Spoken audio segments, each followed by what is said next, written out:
There out on the field, the pride of the Southland band crisply marches into the Giant T. The rear, the roar of 97,000 fans rises with each rhythmic step. In the background, George Beatsis is singing "Fight, Balls, Fight." The orange and white Shakers flood the air. The Volunteers are ready at the north end of the football field to burst through the gate. They're coming now, racing onto the field through the Giant T. In that magic moment that says, wherever you are, it's football time in Tennessee. Welcome to the Talkin VAWLS Network. My name is Boogie Bentley. Week 1 is in the rearview mirror. We shift ahead. We start to look towards Pitt. Tennessee takes care of business 59-10 last night over Ball State. Kind of vanilla across the board, but the bottom line is Tennessee goes out. They take care of business. They're favored by, 34, 35 points. They go in, they're up 38-0 at the half. I know sometimes the post-game shows feels like maybe we're being a little nitpicky, but the bottom line is we want to point out things to see this team improve on, but still at the end of the day, Tennessee takes care of business 1-0, moving on, going on the road to take on a Pitt team that struggled, kind of limped to a victory last night against West Virginia. Going to go back and watch that game today. Also want to rewatch the Tennessee game. Look, it was a late night, ended late. We went live immediately after the game, wrapped things up after midnight. So I haven't had a chance yet to watch it, but sometimes emotions are high. You know, what we say in the post-game show. So this is the day after we've had a night to sleep on it, kind of bring a more calm approach to our thoughts on the Tennessee Ball State game. Before we get into it, do me a favor, go ahead and smash that like button just below the video. It's quick, it's free, it's easy. It helps the channel. I would greatly appreciate it. Also, if you are new to the Talkin VAWLS Network, welcome. We're not experts. We're not insiders. We're not trying to pretend to be something special. We are just fans. For the fans, by the fans, we are fans just like you. So if you enjoy the content, make sure you subscribe, click that bell for notifications.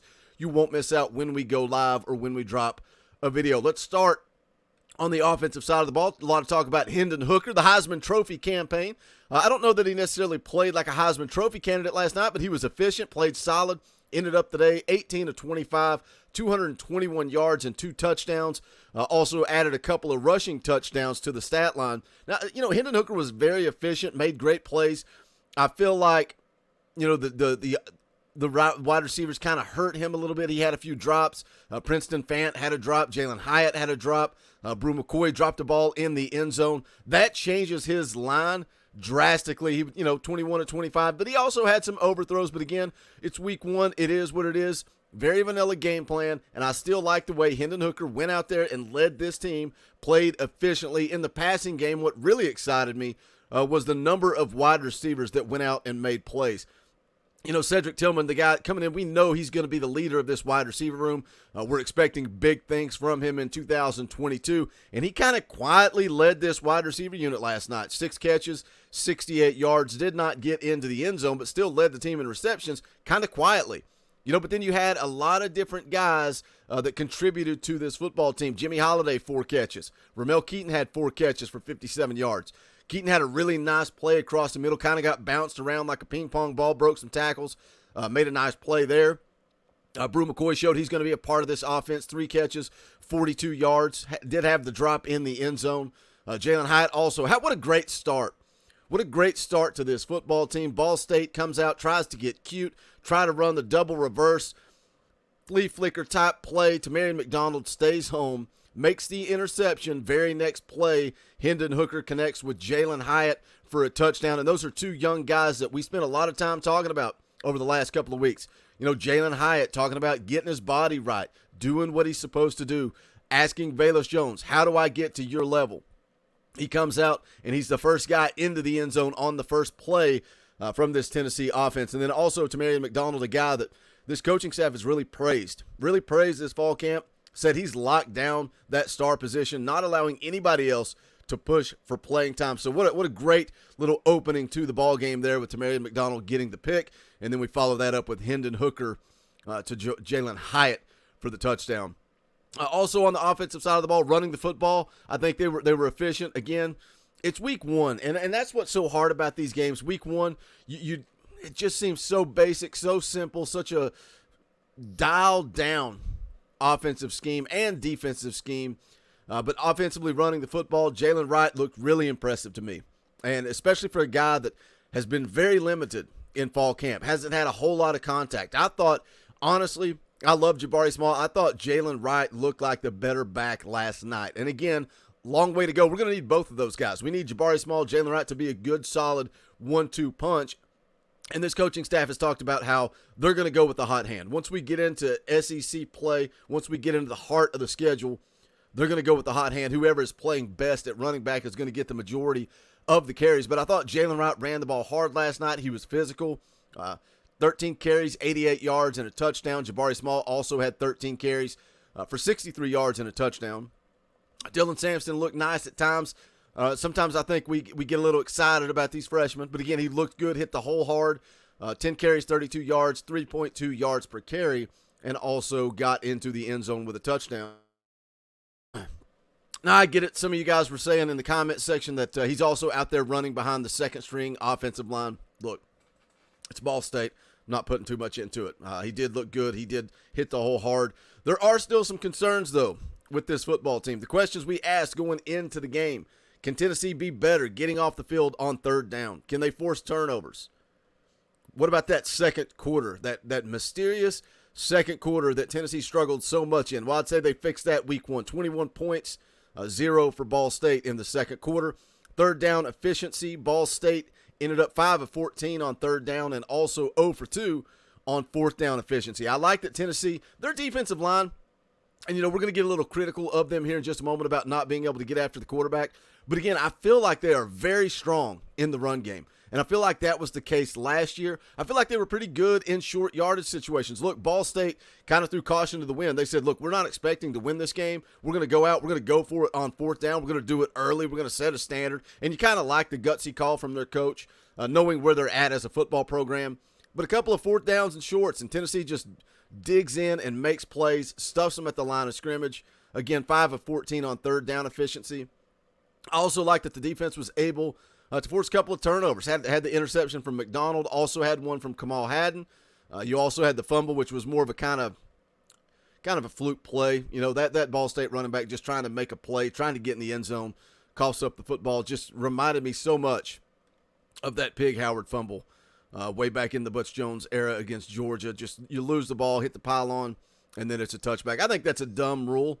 Anyway, I don't understand why the ball goes to the defense, but that's a story for another day. But the bottom line is this Tim Banks defense, if they're going to be good, if they're going to be good enough for Tennessee to go out and win 8-9 games, they have to continue to force turnovers. I thought Kamal Haddon looked really good in the secondary. Warren Burrell's got to come on with it.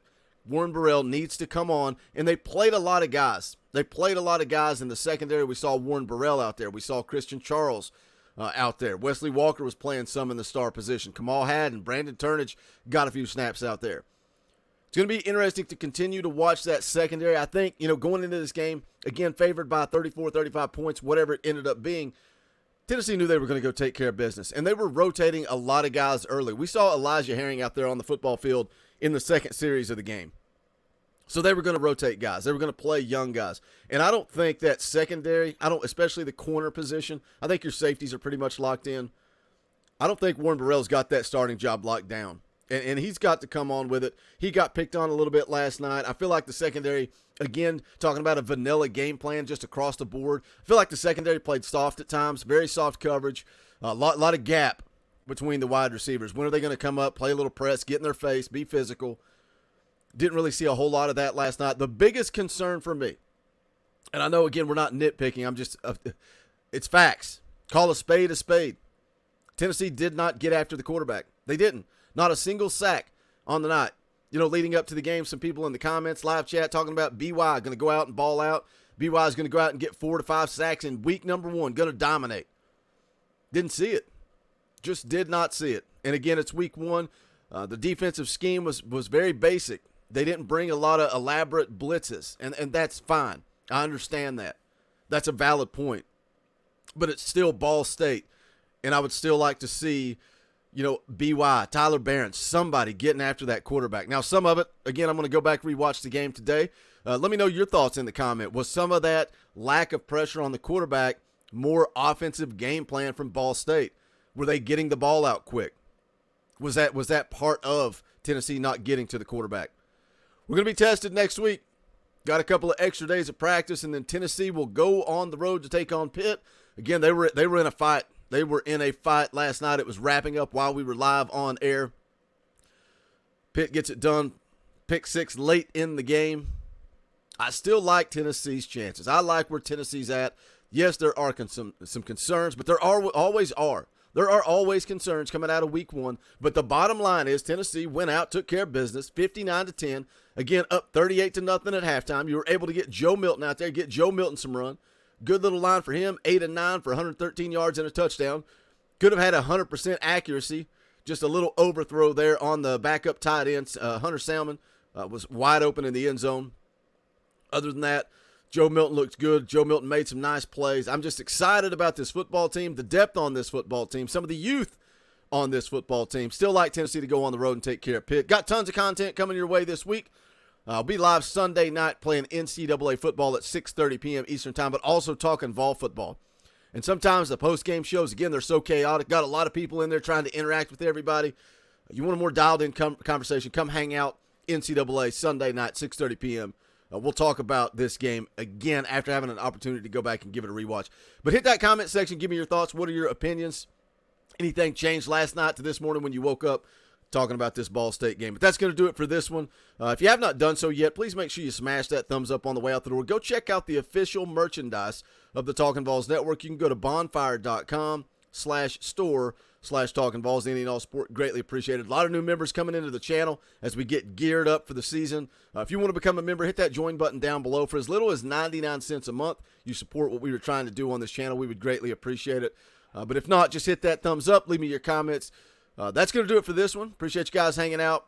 This is the Talkin' VAWLS Network. My name is Boogie Bentley. Go Big Orange.